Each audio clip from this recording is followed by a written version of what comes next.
war degdeg ah oo haatan iga soo gaaray guriga Cabdimaalig Muuse Coldoon.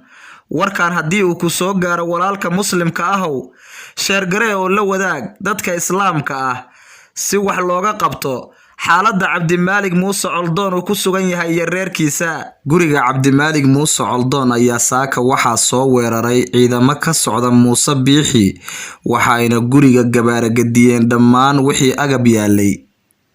Aasiya waa xaaska Cabdimaalig Muuse Coldoon, waxa ay noo sheegtay in saaka aroortii ay ka warheshay ciidamo ka soo boodahaya derbiyada oo aan xitaa akhlaaq u soo garaacayn albaabka, kadibna ay aragta ayagoo daydka dhex taagan.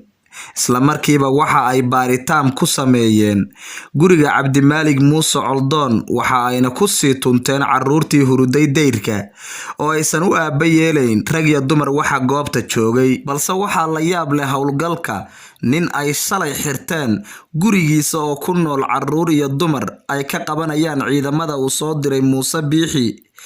Bal guri laga xirtay ninkii lahaa oo waliba ninkii lahaa si sharci darro uu wali xabsiga ugu jiro ayaa haddana la leeyahay waxa laga qabanayaa howlgal. Taas ayaa noqonaysa mid ka dheer sharciga islaamka iyo midda bini'aadanimo. Ciidamada uu soo diray saaka Muuse Biixi Cabdi waxa ay la kulmeen wax ka bedelan wixii ay doonayeen, waxayna goobta ku arkeen ilmo maras ah oo aabahood si sharci darro ku xiran yahay iyo haweeney meesha kali ku ah.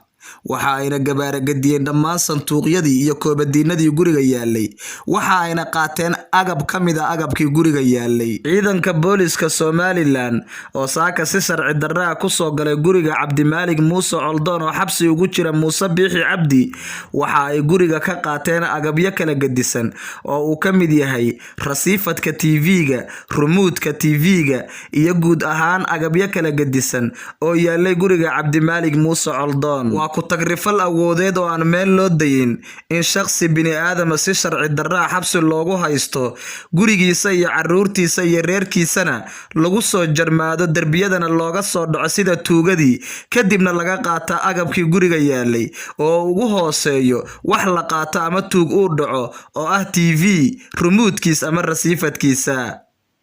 Cabdi Xasan Xarago, Abwaan Xarago, page-ka aan ku leeyahay Facebook Ankara.